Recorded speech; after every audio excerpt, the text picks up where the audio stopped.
50 Norman Restaurant and Shop by Schemata Architects plus Joe Nagasaka in Brooklyn, United States. We designed a retail complex called 50 Norman on Norman Avenue, Brooklyn, New York. It is a Japanese food-themed retail complex consisting of House Brooklyn, a Japanese-French restaurant, CIBONE, featuring Japanese ceramics and other cooking utensils, and Okume, a seafood processing store established in 1871 on the Tsukiji fish market. For us, this overseas store project was an away game, but we sought to uphold the quality of a home game. We had struggled to achieve what we could in Japan with our overseas projects for a long time without much success.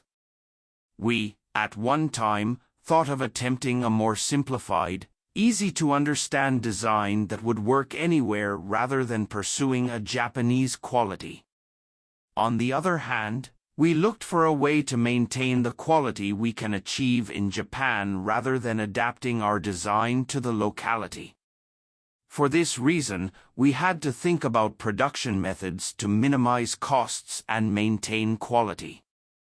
Then, we came up with Tsukiji, an idea to process materials that would otherwise be dismantled and discarded in Japan, reduce their volume as much as possible, ship them overboard, and then bring several craftsmen to the site to assemble and process them locally in a short time.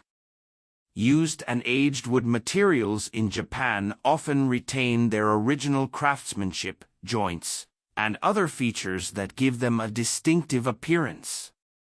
Our design sought to make the best use of such characteristics. This complex was our first Tsukiji project, and the planning began at the height of the COVID-19 crisis when many circumstances changed. One of the changes was that the shipping duration became longer and longer. What was supposed to be 3 months became 4 months. Then 5, and finally, unpredictable. The cost of transportation also skyrocketed accordingly. Therefore, we decided to send them by air using as little volume as possible by building crates and packing the components tightly inside them. The idea was to use the crates as display stands for the stores and to use FRP, a resin that can be locally procured and manufactured by Tank's artisan team yet can be adapted to the American scale. However, the air shipping cost began to soar when production began in Japan. Therefore, minimizing volume using the crate was no longer relevant. Instead, we decided to break up the components into smaller pieces and insert them into the limited space in the airplane, without wasting any space. But at that point, we could no longer change our original design, so we had to disassemble the crates and insert the pieces into the gap for transportation.